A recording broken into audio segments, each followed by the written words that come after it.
Ace Podcast. Where'd it come from? From in here.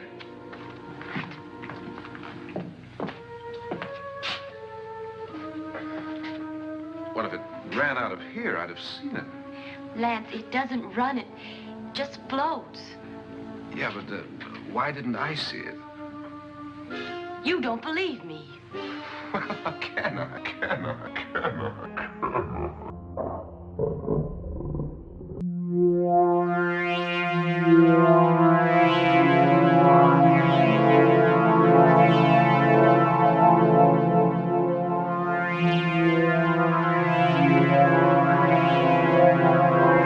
Blood and Black Rum Podcast presents House on Haunted Hill. Hey guys, welcome back to the Blood and Black Rum Podcast. I'm Ryan from themooninsdeadworld.net. I'm joined with my co-host Martin. How's it going? And we're on episode 73 of the show now. Moving on up there. Woohoo! And actually, You know what? We should consider episode 74. yeah, there's Because that would also fit in with the fact that our 2-year anniversary is next week. Yeah, we got and that can just be perfectly on the 75th episode, you know? It's true. I mean, we've got a special that's coming out. It's not out yet. I don't want to release too many details because I don't know how secretive it is. But we'll just say that we recorded another episode on Monday, and it's coming out soon. Yeah. Not going to say what it is. Not going to say where it's coming out. It's just a little hint for you. But Blood and Black Rum Podcast has another episode that will be out. An Easter egg. That's right. But yeah, technically this is 73 of the actual Blood and Black Rum Podcast. And today, you know, last time we put out kind of a Twitter Facebook questionnaire to figure out what we were going to do for this episode of the podcast. And people voted, and House on Haunted Hill came out the leader. So we're doing House on Haunted Hill, the 1959 version, not the 1999 version. Although that one's fun too. In different ways, that one's fun. And we'll probably cover that at some point, I would think. Not next week, obviously, because next week we've got our RoboCop episode, which should be fun. It's going to be an audio commentary, so it's going to be a lot of fun. It's going to be something different, something we haven't tried. 2-year anniversary, we're spicing things up a little bit. Ugh, gonna have to drink. Yeah, we're going to have a lot to drink on that show. So House on Haunted Hill is a movie that I've seen a couple times. I mean, I've seen it. I saw it like a long time ago. I have not seen this movie in forever. I think I last watched it maybe in college or something like that. Maybe 6 or 7 years ago. I don't remember the last time I saw it, but it's a fun film for me. I think that it has a lot of important history to it. And that's one of the reasons why I wanted to cover something like House on Haunted Hill on the show, because we haven't really done anything that's really gone back in time. I mean, we do a lot of 70s, 80s stuff, but we've never really gone back in time a little bit. Doesn't that make you feel old now, though? That 70s and 80s is back in time? That's like, no, I know. That's old now. Yeah, those are considered old movies. That's 30, 40 years ago. Mm-hmm. Yeah.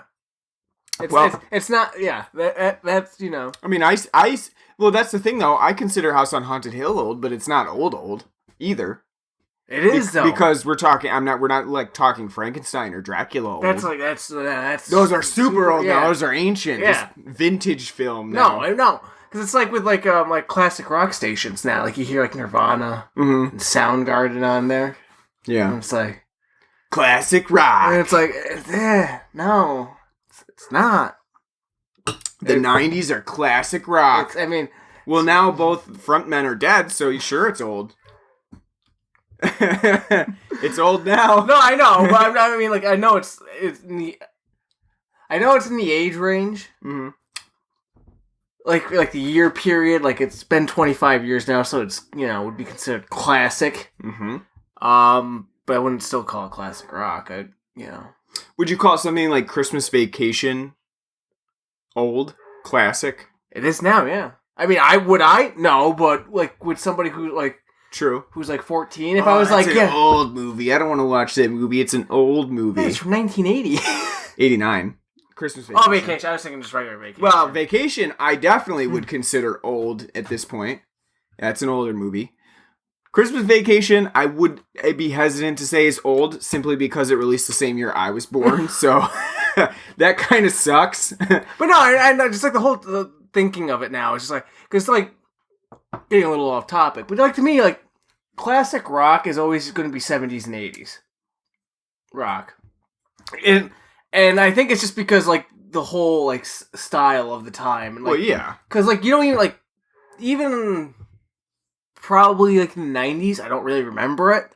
But even in the 90s, like, were classic rock stations playing, like, rock from the 60s, like... No, I don't think so. No, Yeah. you know. I don't think there was, like, a classic... Well, maybe No, there in the was. 90s. There was, yeah. Yeah, I guess maybe, like, in the 80s, like, what was considered classic rock?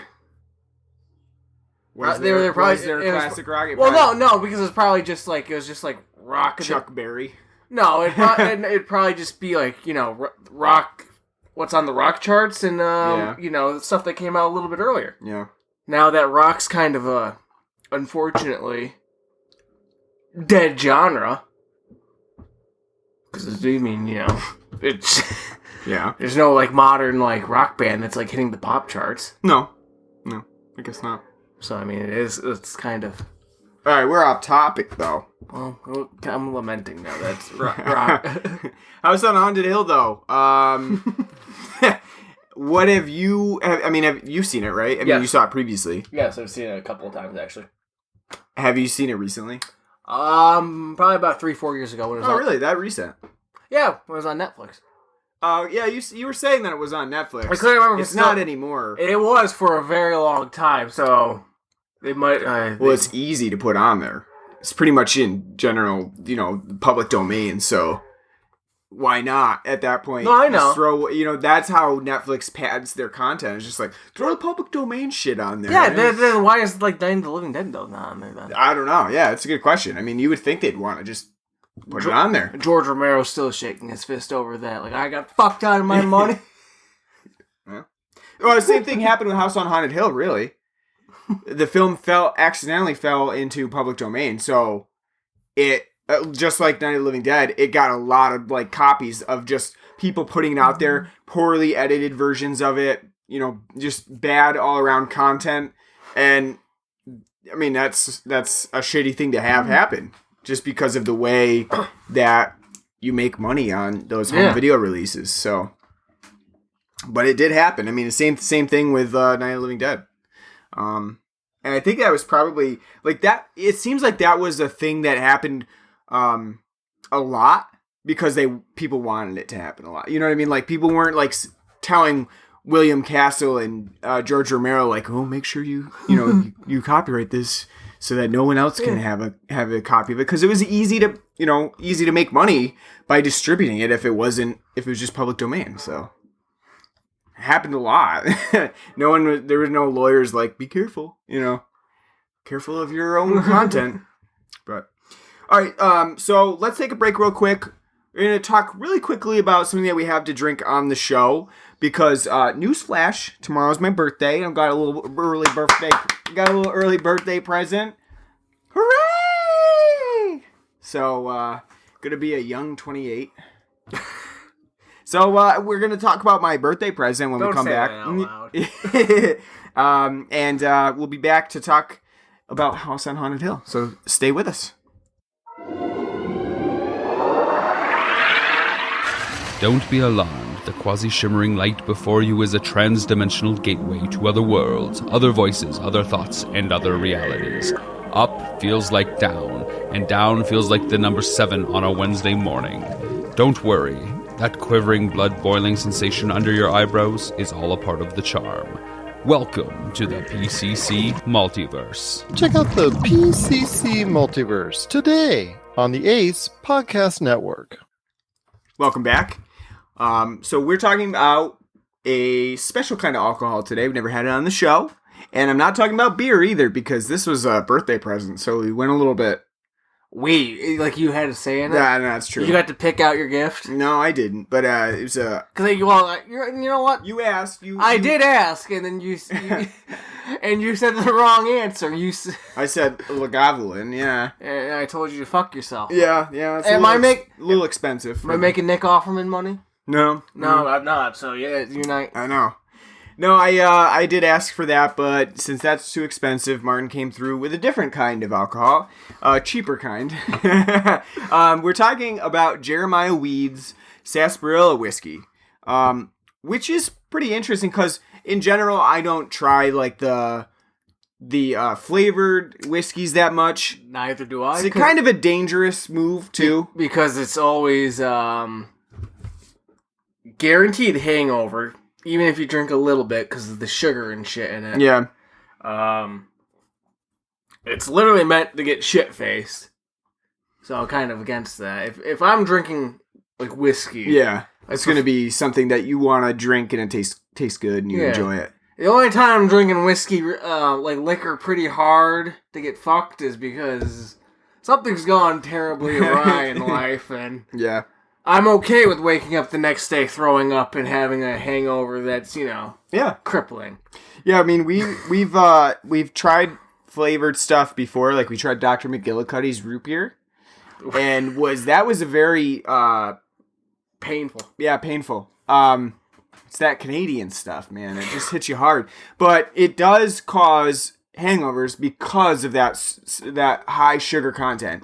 And it's kind of the same reason, like, why wine's going to give you, like, a heavy headache.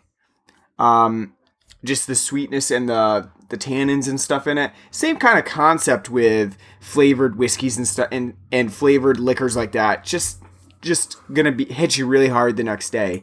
And in general, cause a headache. And I think that's what happened with you with Dr. McGillicuddy's. Oh, yeah. You had a terrible headache the next day.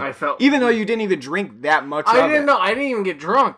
It was just kind of and I woke up the next day feeling like I had one of the most miserable hangovers of my life. I blame it because it was Canadian. Because Canadian liquor is the devil. Yeah. Outside of like certain Crown Royals, anything else is just a total crapshoot and a gamble.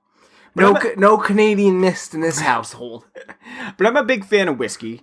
And we're also a big fan of root beer, sarsaparilla. All the root beverages. Sarsaparilla is amazing.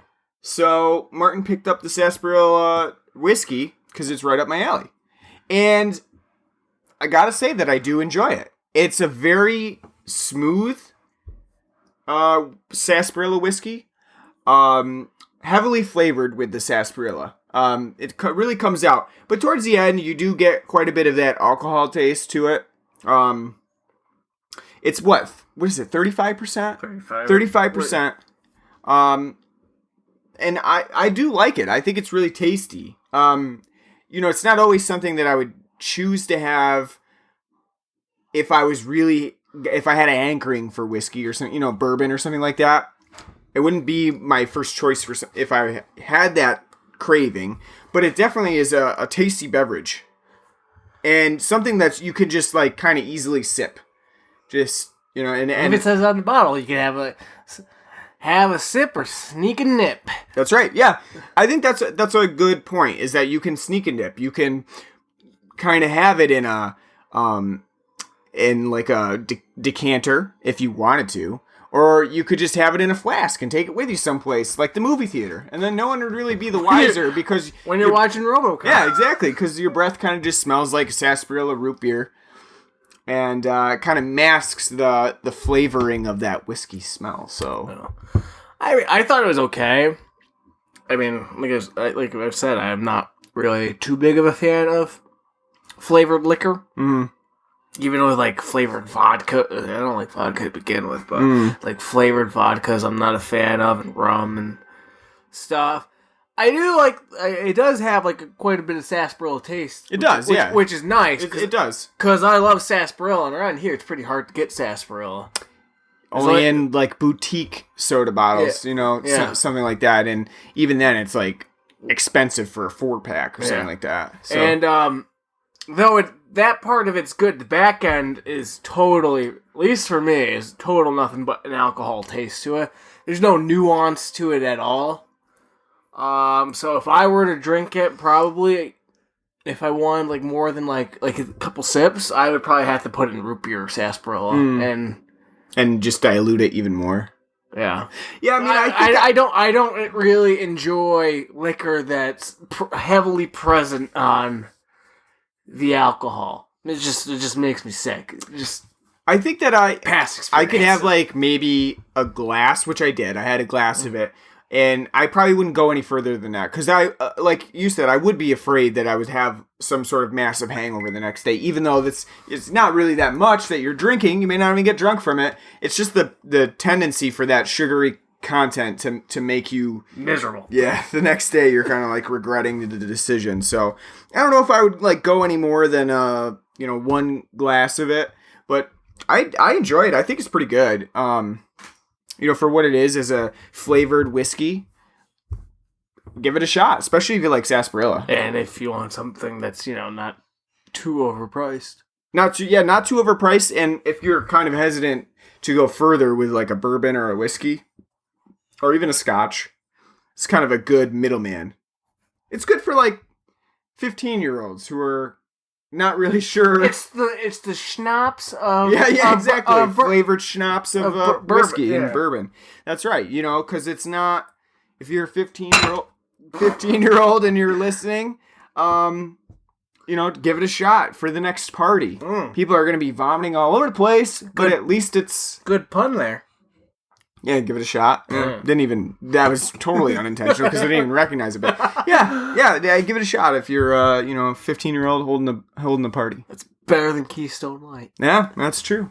Yeah, and at least you can pretend like you had really hard liquor at the party. Yeah, and for a cheap price too, because we know 15-year-olds they probably don't have jobs from their allowance still. Blood and Black Rum Podcast does not condone underage drinking. All right, that's all we got because we kind of stretched ourselves thin on the last when we did the other episode that is a secret. So next week we'll have something more for the RoboCop episode, but it'll probably be a whole like a whole bar of stuff. Things to get us through RoboCop 2014. Yeah, that should be the poll for the next episode like that I put out for RoboCop. Like, what should we be drinking while we watch this RoboCop remake? Then what we need to do is, and you gotta pick a list of like really shitty things to drink. Yeah, like beers or like liquor or what? I mean, I'm not gonna do liquor, but I mean, so beer. So shitty beers to drink that we have access to, though. Like Natty Light, Rockdale Light. Which one should we put ourselves through? Keystone Light. An all-around miserable time. Milwaukee's Beast. Pick a miserable time for our set's 2-year anniversary. No, because if you pick like liquor, like drink Goldschlager, then it's that'd be sucky. It'd be a horrible time. I'd have to be cleaning the computer monitor after. It'd be spewing all over. But at least it would be gold flecked. All right, we're going to take a break real quick. When we come back, we're going to talk about House on Haunted Hill. Thank you for seeing me today, Doctor. Of course. I see you're having some issues. Yeah, it all started when I ran out of podcasts to listen to. I felt anxious, alone, and even scared. It happens all too often. Podcast deficiency disorder. It can be a serious struggle with no answer in sight. Until now. Introducing Nerdy Words from Geek Productions. Through intense peer review studies, the Nerdy Words team have developed the perfect formula to finally defeat all symptoms of PDD. With just one episode a week, your feelings of helplessness through lack of podcast satisfaction will be a thing of the past. With heavy doses of off-the-cuff, barely put-together thoughts about all things nerdy and beyond, your PDD will melt away. Side effects include frustration at hosts' inability to accurately quote facts, annoyance at their often bitchy attitudes, and inability to understand them through their drunken slurs every 5 episodes. Do not listen if you are nursing, pregnant, or may become pregnant. Comics, movies, anime, video games, and much, much more with Nerdy Words. Fridays on acepodcastnetwork.com. All right, so House on Haunted Hill, as we've been talking about, pretty much just an extended episode of The Twilight Zone. Yeah, as we were talking in private before this. Off the record. Which is not a bad thing. No, it's not a bad thing, and it was actually pretty common for the time in that runtimes. Runtimes were pretty truncated, I would say, in terms of like horror movies especially. Unless you got that really big budget, like or like your Orson Welles or something like that. Elizabeth Taylor's making Cleopatra. It's going to be a 4-hour event. Yeah. This, not so much. William Castle is in and out, basically. Very, very quick. And actually, when you're watching it, there's really no reason for it to be any longer than it is. No. There's nothing here. This is a very pulpy film. And really, as a director and a producer, William Castle's known for his pulpy films like this. House on Haunted Hill was one of the first ones that he did. Macabre being the actual first one. But then from here on out, with House on Haunted Hill, The Tingler, 13 Ghosts, he really used a lot of the same ideas that he set forth in House on Haunted Hill, where he got a lot of his recognition. And I think that part of it is gimmick, and part of it is just knowing how to scare audiences in the late 50s and 60s. In this case, House on Haunted Hill does have a kind of a creepy atmosphere to it. I think, especially for the time, it being in a dark movie theater, with a lot of Halloween-esque sounds, like what we think of now as the soundtrack to Halloween. Yeah. You know, rattling chains, ghostly moaning. The zither music sort of styles. That's what we think of now as the classic Halloween sound. I think that's probably, I think I have a tape that's classic Halloween sound. It's taken from House on Haunted Hill. But it really, I think it was probably pretty spooky at the time, especially for audiences who, really weren't accustomed to seeing a lot of horror movies or paranormal style movies. No, there's a hanging in this. Yeah, that's pretty. I think that for the time, House on Haunted Hill is pretty gruesome because there's a couple different moments. There's the hanging that you mentioned. There's a beheading scene, I shouldn't say a beheading, but it's more of there's a head that's been detached from a body. We don't see the actual beheading, but we see the aftermath. It's kind of a grisly sort of reveal of a head. And it's done quite a few times. Yeah, it's in a suitcase. It's in a closet. It's getting carried around. People just carried around like some sort of Sleepy Hollow headless horseman lantern. It's kind of a grisly film. I'm surprised that for the time it really, made it past censors and wasn't considered a very, sinful and over the top movie. But I think that's really what William Castle was known for, besides the gimmicks that he did in House on Haunted Hill.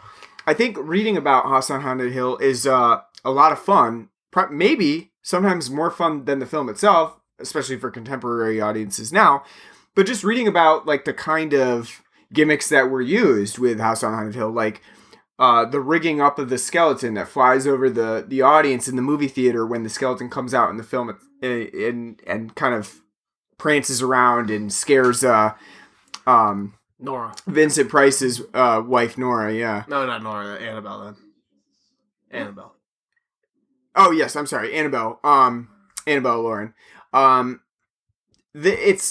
think that's an interesting idea, and I think that it was probably really effective at the time, because... And that's something I could totally see them doing in the 50s, too. That's, the sort of, gag thing that they... we need to get more people to come to this movie, damn it. Let's, Well, it's a good way to get word of mouth going. Yeah. And you would hope that people going to the theater and experiencing it wouldn't come back and say to the person and say well, you should really see House on Haunted Hill because there's a fucking skeleton that flies at, hopefully they weren't spoil sports at that time and ruin it for everybody else. It's like a theme park ride. Yeah. It's like I said, it's almost like one of those 4D adventures that they have at theme parks. You've never been, but Honey, I Shrunk the Kids was a big one. And like they had little rats on the bottom that would blow, they blow out steam and be like little rats scurrying around on your feet and shit like that. I mean, at that time, that would have been pretty fun. And I know if I was in 1959, Ryan, and I was going to see House on Haunted Hill, I'd be in. I'd see every fucking William Castle film there was. You probably would have to drive an hour to see a movie. Yeah, that's right. But I would. I would. To go see that skeleton fly at my face, I certainly would. I think it's, it sounds stupid and hokey now. It sounds like what it is. It's a gimmick, and it sounds like a business move. You know what I mean? To kind of get more tickets selling. But it's also an ingenious idea. It's really cool. And I wish that it's better than 3D. We would do that now, we would have certain films that all of a sudden shit popped out at you, and I think it would be pretty fun. And also now with more realistic films, it'd also probably scare some people shitless. Just imagine going to see Wonder Woman and like Wonder Woman drop from the. No, well, I mean, unless it was actually Gal Gadot, then sure.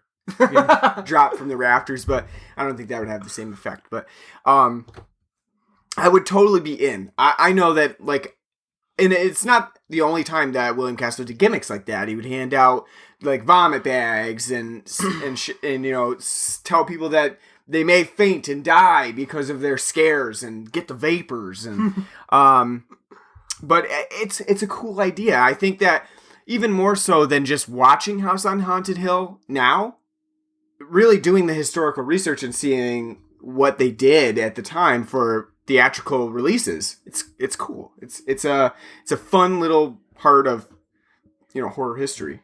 So, but I think that the film itself too, even though it is now like almost 60 years old, it still holds up pretty well as a classic horror film. I don't think that it's necessarily like Psycho levels of classic, but this is the movie that inspired Psycho. It is, yeah, it is, because it inspired Hitchcock to really get into the movie business and come up with the movie business. You mean like a horror, a horror business to kind of craft himself a horror film out of it. That it inspired that. I don't think it's it doesn't live up to that standard of classic, but it's still a pretty good film with just the right amount of running time. As we talked about, an hour and 10 minutes, can't really go wrong with that. There's no negative part to an hour and a 10-minute film besides the fact that we don't really know much about the 7 characters that we meet. You never have to, though. Yeah, and I think that's a credit to the film too, is that you don't need to know that much about them. If they made this film in 2017, it'd be 2 hours long plus, and like have to have like deep backstories and like flashbacks, like how did you end up here, and like, oh, this is why I'm here, and like you see them like actually going to the office and of them like asking Nora like, hey, Vincent Price wants you to come to this party, and like, no, it'd be totally tedious and yeah, no, I agree, and pointless. There would be that emphasis on let's meet everybody. Let's get a little snapshot of Nora before she gets to the house. Let's get a little snapshot of Lance before he gets out. And then by that point, you'd be like, oh, I'm kind of checked out. Let's have 30 minutes about, Frederick Lauren. What makes him, Yeah. Is he really a psycho? And, like, or is he not? And I think one of the better things about House on Haunted Hill is that the writing kind of treats our main characters, like Frederick Lauren and Annabelle Lauren, as kind of weird, creepy individuals. They both don't seem like they're very well adjusted to like regular life. They both are like not happy with each other. They knowingly have tried to kill each other, and yet they're still living together. And the whole idea of them being sort of these gothic and dark characters who constantly bicker and are like at each other's throats. It's kind of it's a cool thing that we get within those first opening scenes when we meet Frederick and Annabelle, and we don't know much about them, and they're kind of just going at each other and kind of clashing. In a verbal spar that is fit for a language of yesteryear, not the modern times. That's right. It's great. I think that works because we don't know anything about them. And we kind of just have to go on the fact. And we don't know if they're playful either. Like, are they playing? Is this like an act where they kind of are always mean to each other, but it's kind of just being wise asses? Yeah. Or are they really like, I fucking hate your guy? Like, now it would Which be like... brings up the whole question, like, wait, why did you get married? Because at this point, it would seem like if they're not being, like, kind of smart-assy towards each other, it's like, what'd you do? Just, like, meet her at a bar and be like, would you like to marry me? I don't know, who are you? I'm a man with a lot of money. Okay. Yeah, basically. And we know that Frederick Lauren, Vincent Price's character, has been married like at least 4 times. Or at least 3 times, because it's either his 4th or his 5th marriage. It's his 4th wife. It's his 4th wife. So... And the other 3 have died mysteriously. Yeah, so I mean, like, if you're Frederick, first of all, why are you continuing to marry? Like, you should know by now, like, maybe marriage isn't for you. Like, things aren't going very well. But I think that it really works for House on Haunted Hill that William Castle and the screenwriter Rob White, they don't give us much to go on in terms of those protagonists, and we're really not sure. Are they good people? Are they actually antagonists in disguise? Are they murderers? And part of that also comes from the opening part of the film too, where Vincent Price is delivering all of this exposition to the audience itself as though we're a participant, and he specifically mentions murder as though that's their plan. That's not only, Frederick and Annabelle's plan, but in the entirety, murder's going to happen. It's meant to be for this party. It's interesting, and I mean, I don't know how much that narration at the beginning is necessary. I think it's a little over the top. It's great though. The whole intro with Watson Pritchard, his head coming towards the screen, in that way that only the 50s can truly encapsulate, the shimmery qualities of it disembodied head just like being there, and he's like, people have died at this house. Been 7 murders, and now someone else is going to die too. And like zoom at like his head go, flying back, and then Vincent Price's head shows up, and he's like, yes, things are going to happen. Yeah. It's great. It's like kids before there's Morgan Freeman. Yeah, delivering those and narration. James Earl Jones. There was Vincent Price. Well, I think it's great little soliloquy monologues. I think it's interesting too that Watson Pritchard delivers part of that opening monologue too, because for the most part, besides him actually owning the house, well, that's why I think he did it. That's the whole purpose of him doing that opening bit, is the fact because he's the person who owns the house. Yeah, I mean, I get it, but it makes sense for him to introduce like the house itself and what happened there instead of Vincent Price, because then Vincent Price is just setting, because when he comes, like Watson Pritchard's played by Elijah Cook Jr. Yeah, he's setting up what the house is and what's happened, the history of the house. And then once he leaves from his monologue and his narration, you get Vincent Price to show up and give a narration on what's going to happen at the house. Why is this party here? And who are these people coming there? So I think I'm totally fine with that, because it makes sense to do it like that instead of have... Yeah, no, I mean... have Watson set it up, the whole thing up, because if he sets the whole thing up, that, which he's not privy to the information that Vincent Price is, and Vincent Price really isn't totally privy to the information that Pritchard has. Yeah. I mean, I agree. I think that it makes sense. I just feel like Watson as a character is really underutilized after delivering that opening monologue, because... Well, he's just there to be like... For the most part, he's just a drunk. He's just there to be drunk and tell him, the ghosts are gonna get you. Yeah, they're gonna get you. I think that though Watson Pritchard isn't really... He doesn't really seem important because he's not in a lot of scenes. He doesn't really do anything. He is really important to House on Haunted Hill as a horror movie, because if he wasn't there to constantly warn the guests this place is fucking haunted. You know, be careful because they're coming to get you. If he's not there to do that, then what you've got is a very close resemblance to Agatha Christie's story, And Then There Were None. Because that's basically the setup of And Then There Were None. You got a bunch of mysterious guests. They all come together. They don't know why. They've never met each other. And then they get killed off one by one. It's basically the premise of House on Haunted Hill. Game of Clue. Yeah, exactly. Except this time in House on Haunted Hill, there's ghosts there too. And you're not sure if it's ghosts that are doing it. I think like he's a very important presence because otherwise you're just going to get that, you know, connotation that this is Agatha Christie's story and they're just kind of doing like different characters with it.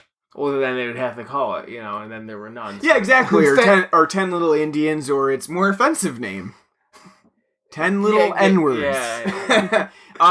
But I think that it does make sense for Watson Pritchard to be there, and I think Elijah Cook Jr. does a really good job of just being the disheveled, the disheveled drunk guy who's constantly staggering around, just warning people, making everybody uneasy because of all of his like ridiculously inane ghost stories that he's never truly experienced. And even at the beginning, he says, you know, he passed out one night. He almost died. He probably passed out and almost died because he drank too much whiskey at one point and just fucking conked out. And you mean Scotch and. Yeah, Scotch and.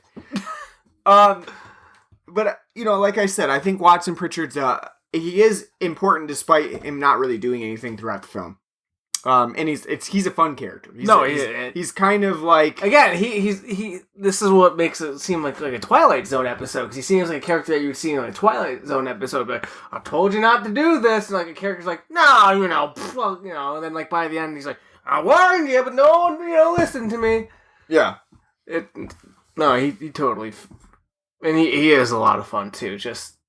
He's probably one of the most fun characters besides Vincent Price, I would say. Well, Vincent Price is always a delight. Yeah, he is. I mean, in this case, he does get a lot of... Vincent Price specifically gets a lot of verbose language to just throw out. Saturnine being one of them. I can't even remember what else he says. Do you think that was written on the script, or did he, like, throw that in there? And, like, someone's like, you got the source on set? Vince, what does that mean? He's like, ask me later. Dark and gloomy. No, I don't know. I really don't know. I mean, yeah, I don't know, because I don't know how common it would have been to just throw out Saturnine. No. Well, it doesn't make sense. I've never seen or heard the word before until the film. And even you, someone who has a very wide vocabulary, you know, had to think about it. So commonly used, yeah. So as, you know, someone like Vincent Price, who's like a Shakespearean actor, I can see him like digging. Well, sure, it certainly could have been from a Shakespearean vocabulary, but at the same time, I can't see even like in the 50s somebody, throwing it out there, throwing that into, you know, the screenplay. So I don't know, that to me just kind of stuck out because it's not a bad thing. It's just like, why, you know? Yeah, no.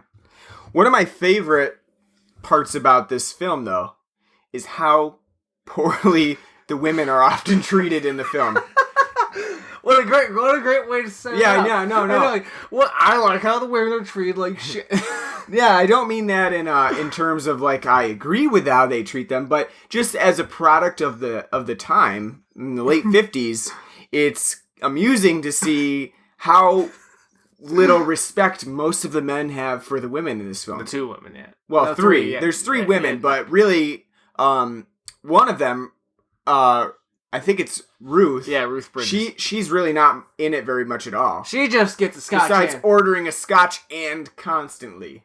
Yeah, Scotch and then, you know, that. We got a little... Yeah, that's a interesting phrase as a drink that I've never heard of. Scotch and. And I don't... I was thinking, because I was thinking, the first time she said Scotch and, I was thinking Vincent Price was supposed to finish it, like, in a club soda or a Scotch night, you know. Well, not ice, because then it would be Scotch on the rocks, but I mean... So, I mean, I was just like, I thought he'd finish it, and then he's like, no, I already know what you want. Yeah. And I was like, oh, what the fuck's the scotch and? Then, like, she orders it again.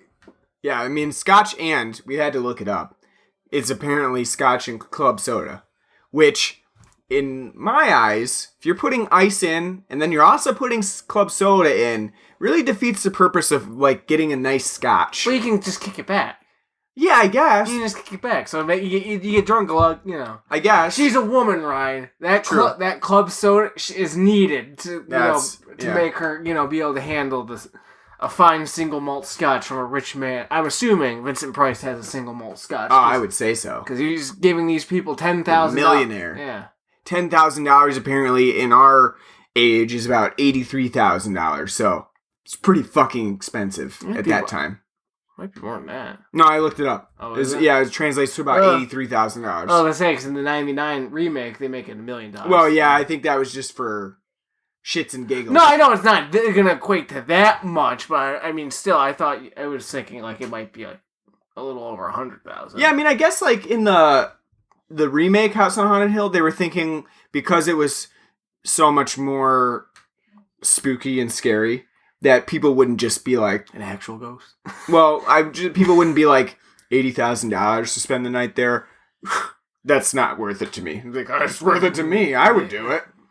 I'd stay in a haunted house if somebody said it's haunted. I'd stay in a haunted house probably for free. But if they wanted to pay me, I would also do it. So pretty much either way. But no, it's amusing to me how they treat the women in this film because it's very indicative of the time. And in this case, one of the main characters is Nora, who's a very sensitive person. And so throughout the film, she's constantly seeing these events that happen that kind of look like supernatural elements, doors closing by themselves. She finds a head in her suitcase. She sees ghosts. She sees ghosts, or what actually occurs is she sees like a housekeeper who's very creepy and blind and nearly floating. Yeah, good old drunk Watson Pritchard never bothered. Like, oh yeah, there's a blind housekeeper roaming. Yeah, there's a blind and creepy looking housekeeper. I don't know why we hired her, but how much work can a blind housekeeper really do? Maybe she came with a house. Maybe. Yeah, maybe. But so Nora's a very sensitive person, and she keeps getting scared because she's really the one that's targeted. But every time she gets scared and runs off, it's always because she's just becoming hysterical. She's just, you're hysterical right now. It's, hysterical means you're freaking out about nothing, not potentially there are ghosts in this house and I'm fucking scared. So it's really... Which is great, too, because she's like, I saw a ghost, as we have for our intro, like, I saw a ghost, and good old Lance, the pilot, is like, you didn't really see a ghost. She's like, you don't believe me. He's like, no! How can I? Yeah. Why would I believe you? And she's like, oh, and then, so all the men are like, you're being hysterical, you're seeing things, you don't know what you're talking about. But yet, good old drunk Watson's like, there's ghosts here. It's like, Watson, you're drunk. Watson, you're drunk. I love how Vincent Price delivers that one line. He's like, he's so drunk, he doesn't even know what he's talking about. Yeah. Just like casually, like everybody's like, yeah, I realize he's fucking getting shit-faced. And, now he's like falling down drunk, but let's just let him go. It's not because he's hysterical. He's scared out of his wits. It's not because he's hysterical. He's just drunk. Yeah, no, I mean, it's not just her either, because it really, I love how Vincent Price delivers that opening line too, about Annabelle coming up with this idea for this ghost party, and how she's so amusing. He says it in such a way that it's like, I have no respect for this woman. In such such disdain. Yeah, like, she just wants this shit, and I give it to her because she's my fucking wife. I hate her, but, she's practically tied to my money now, so I have to do what she tells me. But no, you're right, because that is great, because he's like, my wife came up with this idea for these people to come to the house in funeral cars. She has such a great sense of humor. Yeah, I know. He's just the way he delivers it is perfect. I know. It's great. I mean, it makes sense for his character because he really does hate his wife, but it also just kind of throughout the whole film shows like, well, yeah, most of the men really don't have any respect for these women whatsoever. And at the same time, the writing for the women is really not good either. I mean, well, no, Ruth is just there. Yeah, Ruth, as a literally a body to have the 7 people, because there were 7 murders that happened at the house previously, so they have 7 people there. You gotta have just to make it equal. And but she's literally just to say she's literally there just to say Scotch and then light a cigarette up. Yeah, because that's all she does. She has no bearing on the plot whatsoever. I mean, she's barely in any of the scenes. Most of them either take place with Lance and Nora or with Frederick and Annabelle. So she's just kind of an extra, like a third wheel. And even the doctor really isn't, featured throughout much of the film. Although he does have a very important part later on for the twist. But I think his presence isn't really needed for a lot of the film. But let's talk about that. What do you think about the twist in this film? That's not actually a horror film? Well, that's true, but many films like this aren't. They're not really. They start out as hauntings and then it becomes sort of a murder mystery. But I mean, as a twist, did you see it coming when you first saw it? No, Was it? I mean, I think that's part of. They don't really hint. There's no red herrings at all to follow. Not really. No. I mean, they keep basically everything kind of under lock and key on anything that would suggest somebody else. The only thing that I would say that the only hint they really give is the fact that the doctor's in the forefront of trying to push for it's Vincent Price that's doing all this. Well, that and he's the first one that finds Annabelle, who's been hanged, and clearly there's no way that she could have hung herself. Yeah, there's no way that it could have been a suicide because there's no chair, there's no rhyme or reason to the way the rope from her. Yeah, the rope is on a pulley system that's hooked to a wooden block on the stairwell. And there's just absolutely no way that somebody who's going to be doing that could have rigged it up. It's just, you would think that even if they were trying to hint at murder, they would have been a little bit less of a easy deduction that somebody murdered them. Even if you're going to leave it as still trying to scare the residents or the guests that are staying there, you would kind of leave it vague and at least put a chair there or something. To kind of give put the rope in a place that would make sense. That makes more sense for a suicide than Yeah. But no, I think part of it though is they want it to look like murder. They do, yeah, they do. So it puts the blame on Vincent Price. Yeah, yeah. So one of the more iconic scenes from House on Haunted Hill is the skeleton scene that occurs when it comes to life and starts dancing around Annabelle and eventually pushes her into a vat of acid that just apparently comes with the house and no one's concerned with. Yeah, that Watson and Pritchard, didn't think to get somebody to pump out. No, he's just like, oh yeah, leave it. Well, you never know when it could come in handy. When you gotta get rid of a body. A body or just anything, really. I don't want this. Can't wait for the garbage man. What a time to be alive in the 50s. You got a vat of ass in that house? Yeah, why? All right.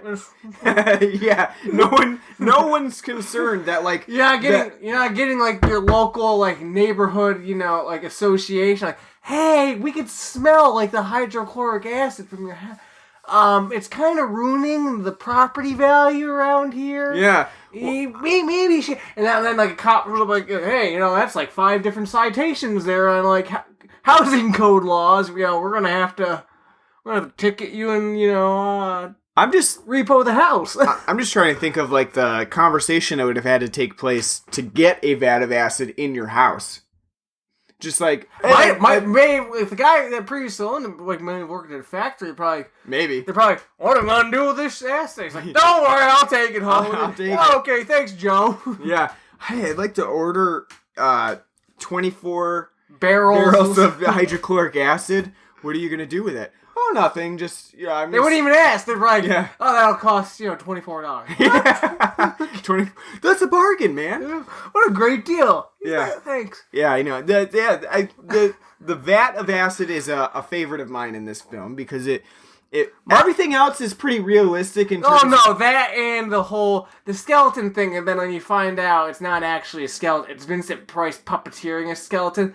The whole contraption he has to like rig that skeleton and dance it around.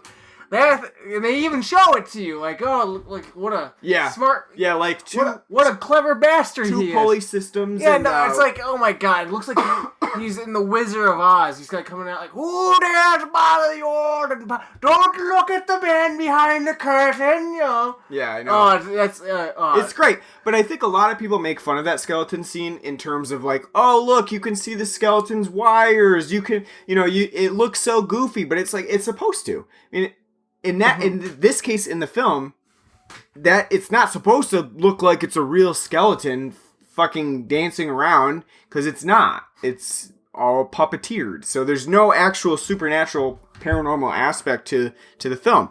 I think the one thing that I kind of wished for in this film is that there was some sort of supernatural influence there as well. Just a little. Well, the film hints at the end though. It does a little bit. I think. Then again. How much can you trust old drunk Watson? Exactly. I think he's there to be the kind of the paranoia person who sets everything in motion. I do wish that there was some sort of kind of spook at the end that was kind of hinted that the house actually was haunted, even though everything was designed to be that way. Yeah. It would have been kind of cool and leave the audience with a chill. Because you would expect, with House on Haunted Hill being so spooky and thrilling throughout, almost like the perfect haunted house Halloween film as a classic film, you would think at the end they would want just some sort of like chiller moment. I think though at the same time, because of the time period, I think the whole what Watson does at the end is enough. Is that again it's a film from the late 50s. True. I don't think, you would get that kind of, like, double fake out type of thing at the end. It's not something they would have ever put so much thought into. And again, these are the films that end abruptly, that just end on a dime. Yeah. So... Well, this one certainly is, because we talked about it at the end of the film, everybody else that survives has been locked in a small room. They haven't been able to get out, so they don't know what's been happening. And Vincent Price's character doesn't really explain it to them at the end. They just kind of come downstairs. They find Vincent Price alive. They thought he was dead. Which, by the way, I understand Nora. She was having her women hysterics. She was, womanly hysteric. Having her womanly hysterics and all, but Vincent Price early in the films gives everybody a gun. A loaded gun. Saying, you might have to use this tonight. But apparently, out of all the guns, he puts blanks those in Nora's because he knows about this plan. Well, I think he's put blanks in everybody else's. No, he said only in Nora's. I don't know about that though. I don't know that he did. I don't think he said only Nora's. I think he just said I put blanks in yours, and in that no one else really had any real bullets besides him when he shot the base. Which I would assume would be the better plan. Yeah, that would be the better plan. The better plan just in case something goes awry. Yeah. No, you're right. But anywho, that point's kind of moot. Doesn't really matter. But there's blanks in there. So when she shoots him, and then, she didn't see blood or anything. She shoots him, and she's so hysterical that she just assumes that she killed him. Which I can understand, but at the same time... Do a little... If you think about it logically, if you shoot somebody, you're going to see, whether you're hysterical or not, you're going to see, he's bleeding from his... These are also films where there was no, squib that... I understand. Yeah. I understand for the limitation of the times. This is like a modern, kind of True. nitpicky type. Sure, yeah. This isn't a thing that's like I didn't after that like, well, this movie, this is fuck this movie. This is the thing that's really unrealistic. I don't believe it. That's bullshit. No, but just thinking about it, it's like yeah. You gotta check that shit. I can believe the vat of acid down there. I can believe the vat of acid in the wine cellar and the woman floating outside a window. I don't know how. Presumably on a wire. They had a harness. Yeah, so that's why she. Like, who has that? But that doesn't explain how they get outside. Exactly. Yeah. Well, if apparently you can't get outside. There's only one way out, and it's locked by the keepers, and it's only controlled by outside. Yeah. But anyway, like that whole ending scene where Vincent Price just basically says, "Well, I killed him. I killed the doctor. Annabelle accidentally fell in the vat, and I'm ready to meet with the authorities and tell them all about it." They don't know anything about it. Well, he did say because they had a plan to kill him, but he did explain that, yes. But at the same time, he just goes, "Well, they tried to kill me, but I killed them first. Yeah, I'm willing to go to court to." I mean, obviously, he's not as truthful as saying like I played an elaborate gag with this dancing skeleton. But no, the thing that really I find funny is that these people all thought that Annabelle was already dead because they only know that she hanged herself. So when they come downstairs and he says, "Well, Annabelle died," it's like, he was already fucking dead. What happened here? Well, you know what I was also thinking too, like no one checked her pulse or anything. Well, because the doctor got her down, so everybody was kind of assuming like doctor knows what he's talking about. I know, but she wasn't laying there still. Yeah, and I mean, even Watson Pritchard was in there. So yeah, did he give her a sedative? Because he did suggest sedatives earlier to That Nora. could be, yeah. That's the only thing I can think of. That's the only, yeah.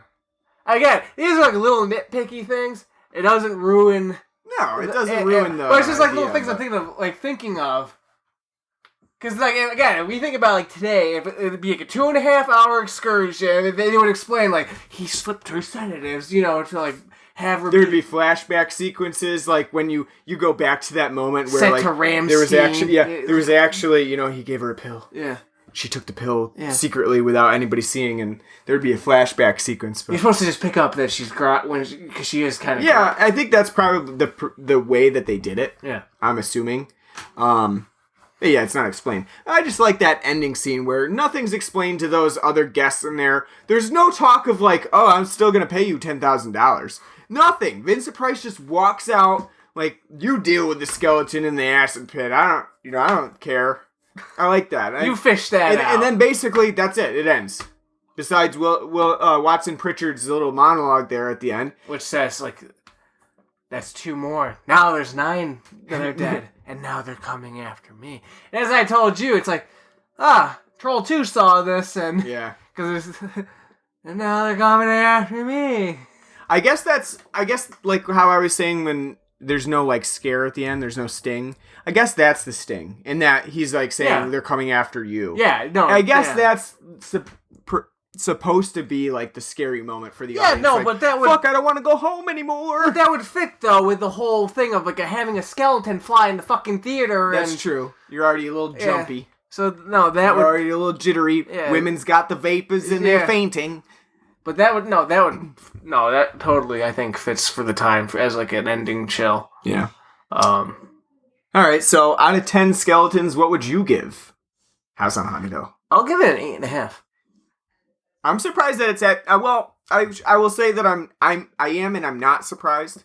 Because I know that you do like classic films and you're not one to like write off a film just because it's like an older black and white movie, which some people are. Some people, if it's black and white, it's like, well, that's automatically slow and boring and I'm done with it. No, well, for one, and this was slightly off topic, but both of us also being part of like the anime community. Sure. I get, as an older anime fan, I get very pissed off and angry when I see like on online forums because most of the anime community is constantly being flooded with younger fans who get into it because of newer stuff, and they're like, I can't watch this. They're only subbing this in 720 and not 1080. This is ridiculous. I can't watch anything before 2008 because the anime, it's like, shut the fuck up and watch. No, it's not that distracting to watch, like, if you're, like, young and, like, used to modern animation, it's not that distracting to watch, like, 1979 Gundam and see, like, yeah, they had to reuse a lot of the same shots because they had no budget and the techniques were limited. You'll get used to it pretty quick. You'll get over it. Yeah. You know, and stuff like that. You do, and then it becomes its own, you know, kind of... And not like that, there are really well, like, animated, older, like the first Macross movie, Do You Remember Love, is from 1981, and that's fucking amazing. Yeah. And that's animation. Well, same thing applies with film, too. Like, just because something's black and white doesn't mean, like, I can't watch it. Or that it's going to be automatically slow. No. Because House on Haunted Hill is not slow. It's really not slow at all. It's an hour and 10, and it's, again, like I said, it's literally, the pacing of this film is the equivalent of the time a Twilight Zone episode, but it's 20 minutes longer. It's swiftly moving, and it's got a slightly slow build in the first, like, 15 minutes to set up the premise, but once that premise is set up and everything's going on, then it's off and running, and it's not wasting time giving, like, unnecessary backstory on characters and other things. It's focused on what the plot of the film is and, like, what's supposed to happen at this party. So that's my little sidebar. No, I have, you know, that's something that like pisses me off. Like if I, like, told, like, somebody, like, oh, Citizen Kane's widely considered to be the greatest film of all time, I'm like, no, it's just black and white. So, well, like, fuck you then. Yeah. Orson Welles doesn't need you to. Yeah, I mean, I think 8.5 I agree with, because I think it's a really good film. You know, now it's not like a scary film. And there's only one really, like, well-known actor in this. True. Yeah, I would say Vincent Price, and he is, as always, a fantastic delight. Yeah. And you can tell he just takes what he's doing seriously, even when he's doing campy things. Like, this film is as serious as it is and whatnot. It's also pretty campy too. Mm-hmm. Yeah. But in a good way that works with the tone and the direction of the film. And it's almost like in his character to be campy. Yeah. On purpose. Yeah, like to be like, yeah. But he's absolutely great in this. He's very enjoyable in his just downright asshole dickishness. And though the cast is really filled with unknowns, and the characters... Or lesser knowns. I mean, maybe they weren't at the time, but for us now, they haven't really traversed time. They are, and again, even though the characters don't really have any characterization except for the fact, like, they're given a stereotype, they are all very enjoyable, except, like, I guess Ruth, but like I said, she's not even really a factor in the film. Mm-hmm. But they're all really enjoyable. Like, Elijah Cook as Watson Pritchard as the drunk is enjoyable. He's a lot of fun. Lance, he as the straight man, you know, he plays a straight man very well, and he's enjoyable and likable. Yeah. I think the score for the film is very good. Yeah. And I don't think people will, like, look to it as something like, oh, like, as, like, a masterpiece and something that's iconic. But at the same time, it is iconic in the sense that a lot of sounds and musical cues that we take for, like, modern day, like, Halloween, and, like, when you're going, like, trick-or-treating, are, like, stuff that you hear in this film. Yeah, absolutely. And I think it's a very well-done, atmospheric, enjoyable horror film / whodunit. Yeah. I think, like, if you were to talk about what classic movie besides, you know, Halloween, obviously, what should I put on for Halloween, like, in the background? This is like a quintessential Halloween film with the score, with the spooky sounds that they've got, you know, even just like the very generic gothic manner and the skeleton. Those are kind of things that we take for granted now. We've even moved past that to more well-defined cinematic monsters like Pinhead and, you know, Jigsaw and stuff like that. We've kind of moved past that, but those are very iconic and quintessential elements of Halloween. prior to our, contemporary movies. So I would say like House on Haunted Hill is a quintessential Halloween film that you could put on in the background and just have it be running. And, even though it's not particularly scary now, I do think that it has its moments. I think that some of those scenes where, we see the housekeeper that's in the basement, it's pretty creepy still. I mean, it still looks visually scary. Yeah. And, the Annabelle kind of being outside through the window and the glass and the rain, it still works, and it's kind of the basis for what we've moved on to with paranormal scares. We still use like creepy old woman figures and people appearing with cloaks. People appearing in like places where you wouldn't expect them. They're all very they're tropes that we've come to kind of expect from paranormal, but I think it really works in House on Haunted Hill. And as a historical piece of horror cinema, it's one of the better ones because there were a ton of not so good, kind of rushed, older horror movies. And if you've seen any of like the 50 movie horror packs or anything like that, there's a lot of those movies on there that just are not good. Which was like the same thing with like the, sci-fi boom at the time. Exactly. You got the ones that people, are like considered classics of like the day, like them and... The Day the Earth Stood Still, and then you got, Santa Claus, versus the Martians and stuff like that. That just they just weren't that good. So, but House on Haunted Hill on the higher end of the spectrum, definitely recommended, especially if you haven't seen it, but you're a big fan of horror. I mean, it's something that you just really need to watch and experience and see. And especially for Vincent Price. It's very atmospheric. It's still, absolutely. Absolutely. I think the atmosphere is something that a lot of modern day horror films just do not have. Mm-hmm. Something that has a certain atmosphere throughout the entire film, and you can really get into. Yeah. Like when you watch the Saw films, the only atmosphere you're getting is fucking shitty late 90s style green lighting. New metal. That was left over from the Matrix. Yeah. So. Yep. I think that's one of the main draws for House on Haunted Hill. All right, so next week we're doing the RoboCop remake. It's our 2-year anniversary, almost exactly. And we're going to have a lot of fun with the audio commentary. We're going to set it up so you can listen right along with us as we provide audio commentary for the film. And it's a long film, too, so expect quite a bit of funny commentary and narration and all kinds of shit. It's going to be a fun time. And probably also an awful time for us. I think we're also going to try to do a terrible beer.